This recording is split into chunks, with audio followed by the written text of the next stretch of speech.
How important is nutrition? You touched on that a little bit, and I know you're speaking in part about that at the conference this weekend as well.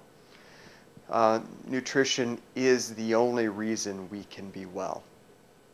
It's like saying, well, how important is it that I put gas in my car?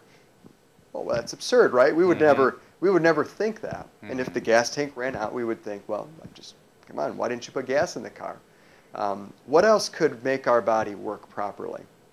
See, as Americans, we have this disconnect. We think our body's our body, and we think our brain's our brain, and then we have this maybe quasi-concept of our spirit out there somewhere. And then we have a total disconnect between the food that I eat and the things that I put in my body voluntarily and how my body looks and feels and how my brain works. If you get rid of that disconnect, then suddenly you go, oh, well, wait a second. Maybe the only way I can get my body working well is to change what I put in it. And then that's a very simple concept. So if I'm in an elevator with someone and I have 35 seconds to tell them a single truth that I think could be the most powerful thing that could help them in their sort of quest for vitality, it would be simply feed your body real food. Whole, raw, natural state, minimally cooked food. There's a lot of sound metabolic science behind why those work.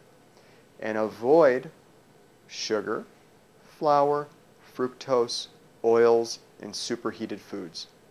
So you have your eat list, whole, raw, natural state, minimally cooked, and you have your avoid list, sugar, flour, fructose, oil, and superheated foods. You start there. And that can, when you start there, people can get some major traction in their health. Talk about the oils a little bit more. We hear a lot of conflicting reports about, how our body needs some good fats. Are there some good fats that can be found in the oils? Like, we hear about olive oil and coconut oil and things like that. Right. So this is not about fat. Okay. This is about toxicity. So metabolic disease, Western-style metabolic disease, is directly linked to inflammation. In fact, most complex chronic diseases are linked to inflammation. Asthma, depression, mental illnesses, diabetes, the metabolic syndrome, hypertension, cancer, obesity, overweight. Their source is in inflammation. And what is driving the inflammation? The immune system. So then you go, well, what is making the immune system inflamed? It's toxin. And it's toxin caused by inflammatory bacteria growing in your gut. And guess what makes these inflammatory bacteria grow?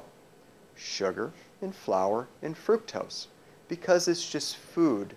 You give the bacteria food and they grow. When you give them a carrot, the nutrients are bound within the carrot, so they don't get all of this energy. So you give them these synthetic processed refined carbohydrates or acellular carbohydrates, they make the toxin. Now the oil thing comes in because the toxin happens to be fat soluble. Lipopolysaccharide is the name of the toxin I'm referring to. And it is oil or fat soluble, so the oil helps deliver the toxin into the body more efficiently. So, simple concept.